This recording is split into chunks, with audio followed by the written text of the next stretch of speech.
Hey, good morning. 5:30 a.m. Mountain Standard Time. May 21st, 2019. Springtime is late coming to the Rockies this year. We got about 7 inches of snow up here, and it's still snowing. Happy Memorial Day. Bob and I were supposed to go fishing Tuesday, Wednesday, and Thursday. Glad we didn't go. Steamboat got 2 foot of snow. Chestnuts roasting on an open fire.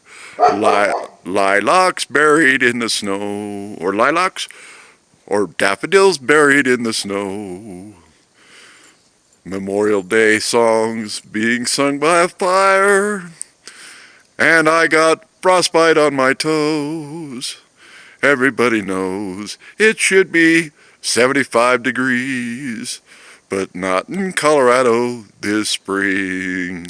Grand solar minimum is here to stay. Happy springtime to you. Yep, we're in grand solar minimum. We might get snow in July, you never know. Anyhow, I'm glad you put up with my singing. Just wanted to give you an overview of CONIFER, Colorado area. Heavy snow, and it's still snowing. Dogs are out making yellow snow. Y'all have a terrific day. I got to put this on Sue's post because Zook the Schnook, the censoring communist asshole, has me in Facebook jail. Goodbye.